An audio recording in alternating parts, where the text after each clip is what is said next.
Vamos a predicar, después vamos a danzar en un solo pie, si usted quiere. Vaya al libro de Mateo, capítulo 4, verso 3, por favor. El que lo tenga puede acercarse, el que no tiene, y todos compartimos la palabra del Señor. La vamos a leer en el nombre del Padre, del Hijo y del Espíritu Santo. Sus letras dicen: y vino a él el tentador y le dijo: si eres hijo de Dios, di que esta piedra se convierta en ¿qué? ¿En qué? Él respondió y dijo: escrito está, no solo de pan vivirá el hombre, sino de toda palabra que salga de la boca de Dios. Cierre sus ojos. Padre, gracias en esta noche. Yo te pido que me permitas ministrar junto con el Espíritu Santo. Que tu poder, Dios mío, sea moviéndose en este lugar, y que tu autoridad, Dios, se mueva como nunca antes. Le habla a todo espíritu, Dios mío, de las tinieblas que quiera tomar, Dios mío, control. Aleluya.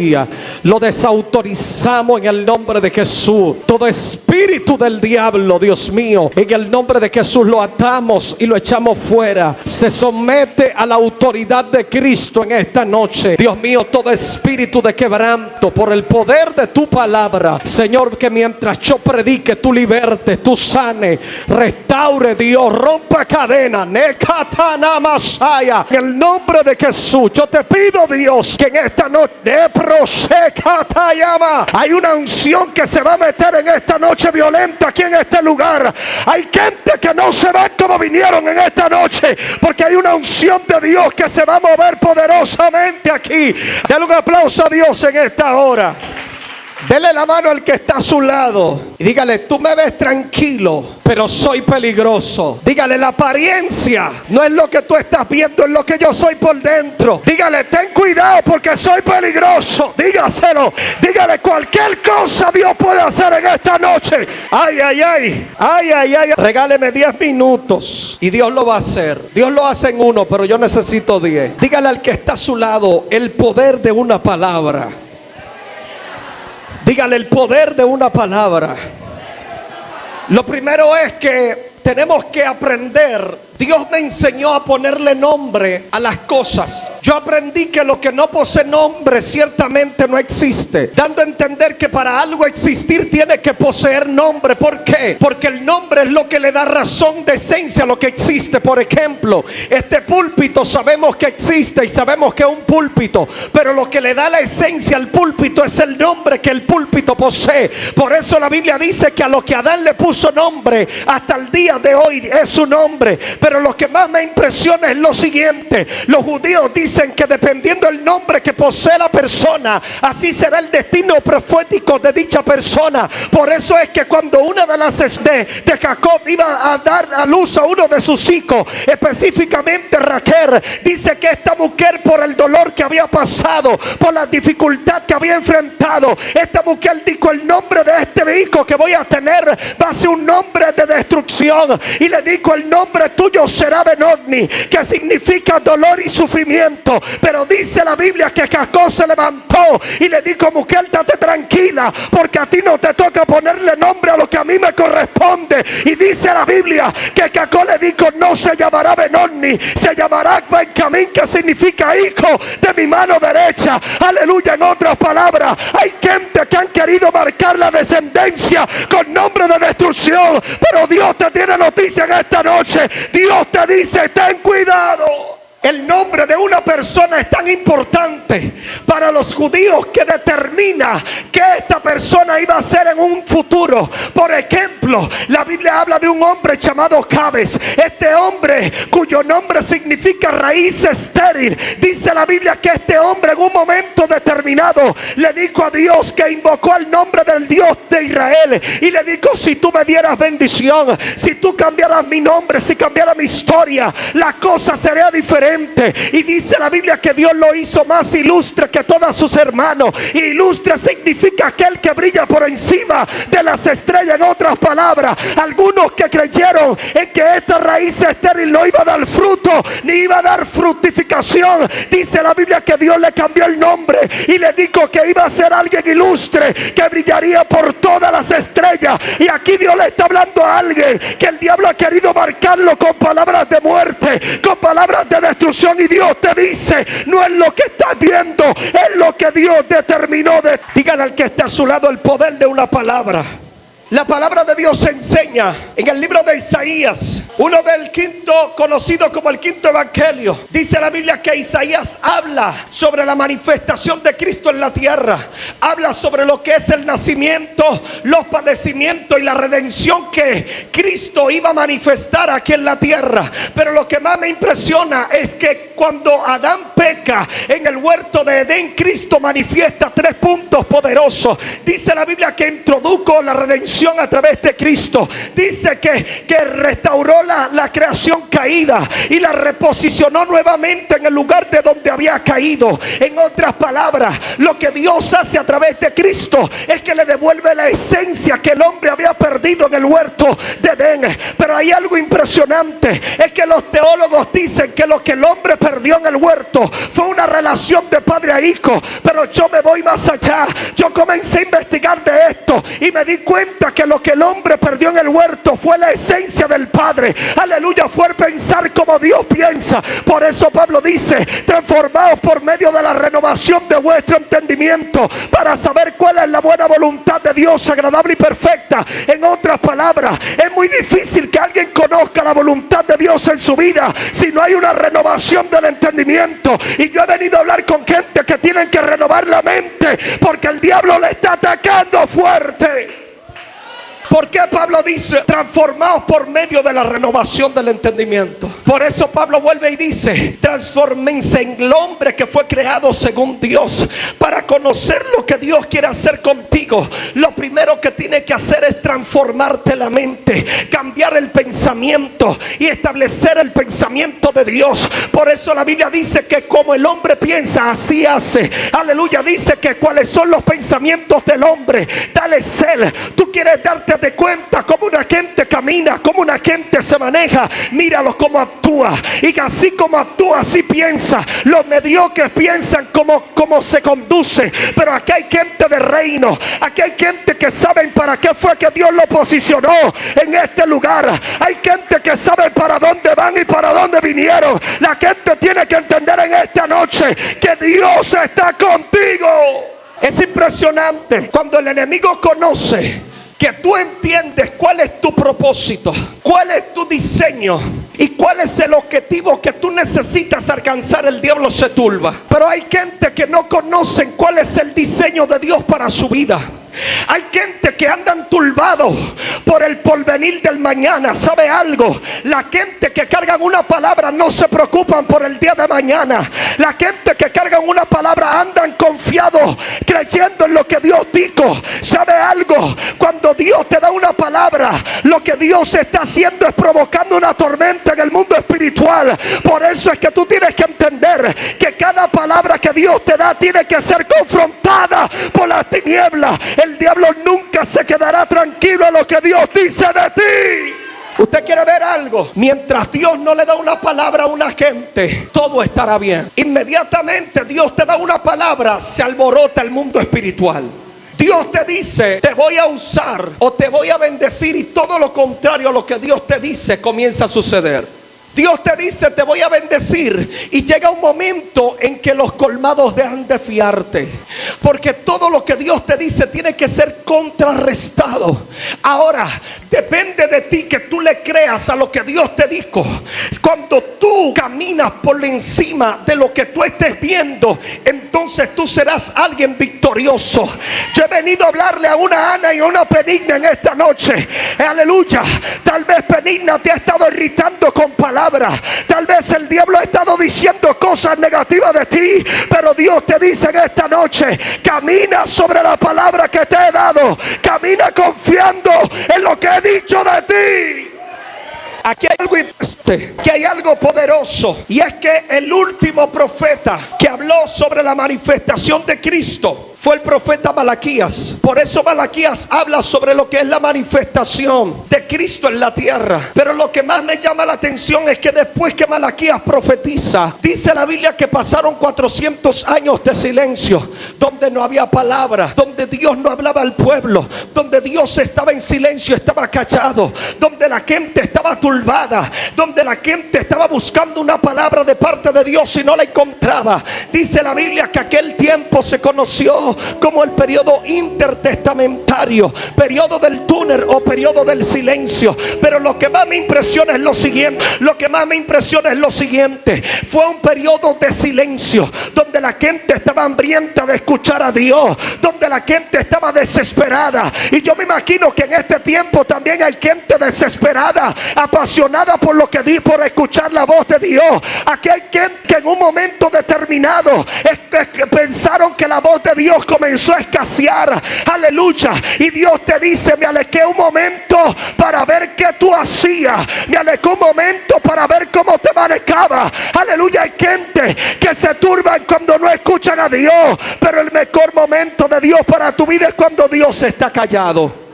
Ay, ay, ay. Le voy a desatar eso. El silencio. El silencio se conoce como la acción que denota ausencia de ruido, pero mantiene acción de actividad según el orden de proactividad. Por eso es que el silencio de Dios es capaz de sorprender al hombre por su producción y su inesperada manifestación. En otras palabras, Dios no necesita hablarte para que tú entiendas que Él se está moviendo a tu favor. ¿Sabe algo? Cuando Dios habla, Dios se sienta, pero cuando Dios se calla, Él comienza a caminar a favor de... ¡Ay, Dios mío! Alguien tiene que entender en esta noche que Dios no necesita hablar.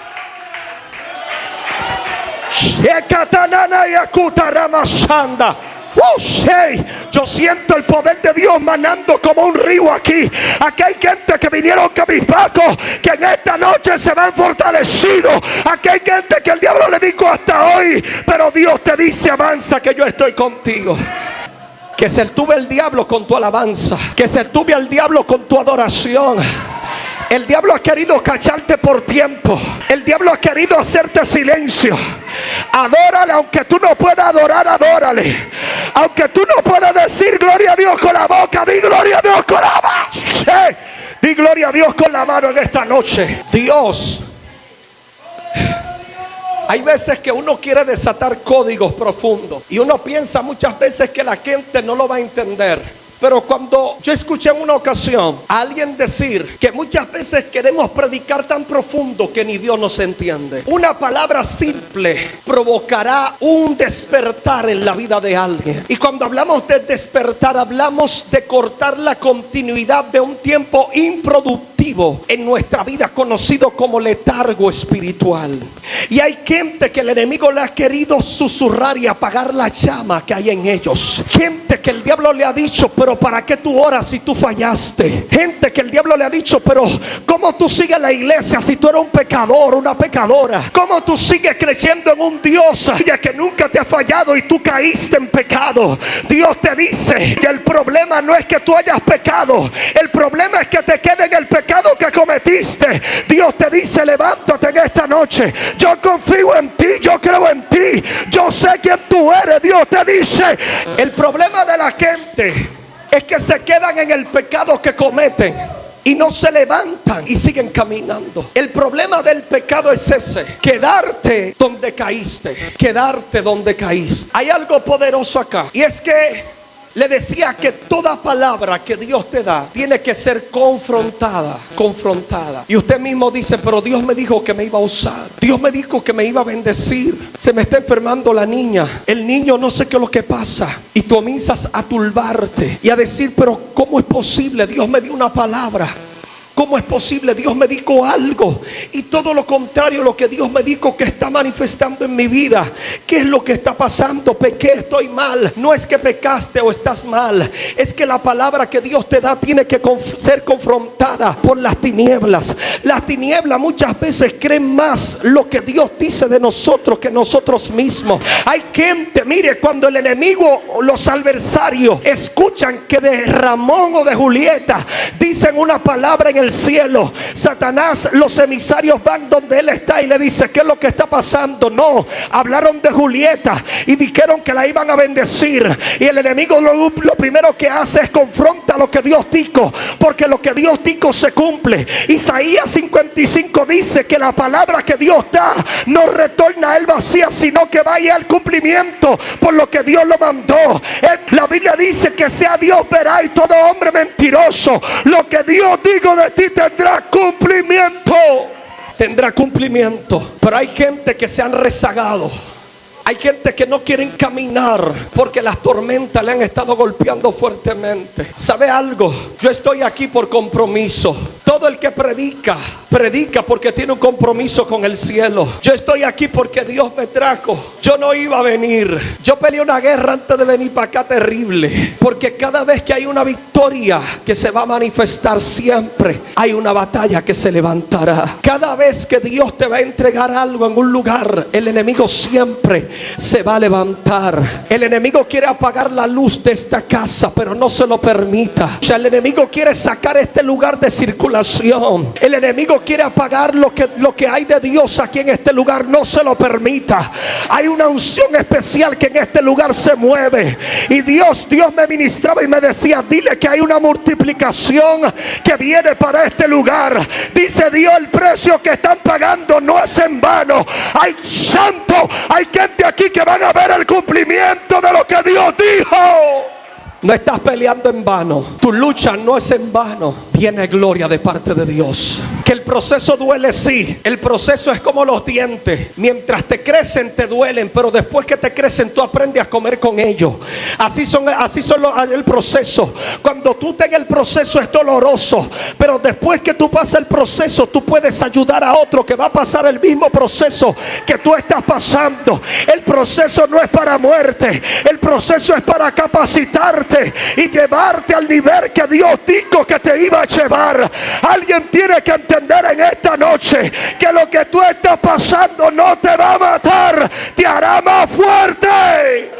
Donde hemos leído hay una palabra poderosa. La palabra enseña que después del silencio Dios habla, viene Cristo, el Espíritu Santo hace sombra sobre María. Y dice la Biblia que cuando hace sombra llega un momento en que Cristo nace. Cuando nace, crece, se va creciendo en estatura, en gracia y en sabiduría. Pero lo que más me impresiona de esto es que cuando ya llegó la edad de 30 años, dice que descendió. En el capítulo 3 verso 11 del libro de Mateo dice que descendió al Jordán a Juan para ser bautizado por él, para tener una amplia libertad de poder predicar el evangelio del reino, porque para eso Cristo fue enviado a la tierra. Pero dice la Biblia que Juan se oponía diciéndole que el que tenía que ser bautizado era él por Jesús y no Jesús por él. Pero Jesús le dijo: estate tranquilo, muchacho, es necesario que todo se cumpla como está escrito. Y dice la Biblia que Juan bautizó a Jesús. Y lo que más me impresiona del caso es que dice la Biblia que cuando fue bautizado fue llevado por el Espíritu al desierto. Y dice la Biblia que cuando estuvo allí, antes de llegar al desierto, dice que acontecieron 3 principios poderosos. Número 1, dice la Biblia que los cielos se abrieron, dando a entender que era el Mesías prometido, del cual se estaba hablando en tiempos antiguos. Número 2, dice la Biblia que descendió el Espíritu Santo en forma corporal como de paloma, dando a entender que Cristo bautizaría en Espíritu Santo y fuego. Pero lo que más me impresiona es lo siguiente: Juan el Bautista dijo que él a la verdad bautizaba en agua. ¿Para qué? Para arrepentimiento. Pero quien venía detrás de él, cuyo calzado no era digno de quitar, este bautizaría en Espíritu Santo y fuego. Ahí se cumple ese segundo principio. Pero el tercer principio dice que descendió la voz de Dios diciendo: este es mi hijo amado en quien yo tengo complacencia. Pero lo que más me impresiona es que Dios le está dando una palabra diciendo: este es mi hijo amado y este es el sello de su llamado. Y dice que fue llevado por el Espíritu al desierto. Lo que más me llama la atención de este punto es que cuando estaba en el desierto, dice que pasó 40 días y 40 noches, y al pasar los tales tuvo que hambre. Y dice la Biblia que vino a él quien, el tentador, para tentarle, y le dijo: si tú eres hijo de Dios. Número 1, quiso tocar la identidad de hijo que Cristo tenía, porque el enemigo nunca ya va a tocar tu vida. El enemigo siempre va a buscar la forma de desenfocarte de la autoridad de hijo que se te fue establecida. Lo segundo que el enemigo hizo es tentarlo, no por lo que tenía, sino por lo que hacía falta. Hay gente que el diablo le está tentando no por lo que tiene, sino por lo que le hace falta. Lo primero que el enemigo va a tocar es tu identidad, para ver si es verdad que tú crees en el Dios que te llamó. Lo primero que el enemigo va a hacer es tocar la identidad de hijo para ver si es verdad que tú tienes fundamento en lo que Dios te ha dicho de ti. Hay gente que por la primera prueba salen corriendo. Hay gente que en la primera prueba dejan todo y abandonan todas las cosas y salen descaritados. Pero Dios te dice, si tú permaneces en la palabra que te he dado, tendrá fructificación sobre ti. De la única manera que tú puedes ver lo que Dios dijo de ti es permaneciendo en lo que tú has creído, es permaneciendo en lo que Dios ha dicho de ti. En esta noche hay una palabra que Dios depositó sobre tu vida. Depende de ti que la palabra se cumpla o deje de cumplirse. ¿Cómo se cumple? Creyendo y permaneciendo, no importando las dificultades. Dios te dice en esta noche, yo he venido para fortalecerte. Yo he venido en esta noche para hacerte entender que mi palabra tiene cumplimiento. Habrá momentos difíciles, habrá momentos duros, pero Dios estará contigo. Dios te va a levantar y te va a hacer entender que lo que estás viviendo no será comparado con lo que ha de venir. Por eso Pablo dice que las tribulaciones del tiempo presente no serán comparadas con la gloria venidera que en nosotros ha de manifestarse. Dime el nivel de tu prueba y te diré el nivel de lo que Dios te puede utilizar. Dime la situación que estás viviendo y te voy a decir cómo Dios va a obrar a tu favor. Aquí hay gente que Dios va a despertar su fe, porque la fe de ustedes estaban decayendo. Aquí hay gente que querían soltarlo todo. Gente que le dijeron al Señor, yo no tengo ánimo para seguir caminando. Yo no quiero seguir en este camino porque está demasiado difícil. Dios te dice, tranquilo, ya, porque el poder mío se va a perfeccionar en tus debilidades. Alguien tiene que entender en esta noche que si todavía estás de pie, no es con tu fuerza, es con la fuerza del que te llamó. Por eso el salmista dijo, en un momento determinado me empujaron con violencia para que caiga, pero me ayudó Jehová. Alguien en esta noche, Dios va a extender su brazo de misericordia y lo va a levantar del muladar en el cual está viviendo. Dios te dice en esta noche, mi brazo de misericordia te levanta. Y dice la Biblia que Cristo fue confrontado. El enemigo le dice, si tú eres hijo de Dios, di que las piedras se conviertan en pan. Aquí hay gente que antes de recibir la victoria van a ser sacudidos y zarandeados como trigo. Hay gente que van a pasar momentos difíciles, dolorosos, pero Dios estará contigo en medio de tu dificultad y tu desierto. Alguien tiene que empoderarse de eso y decir amén. Alguien tiene que decir, yo recibo eso en el nombre de Jesús.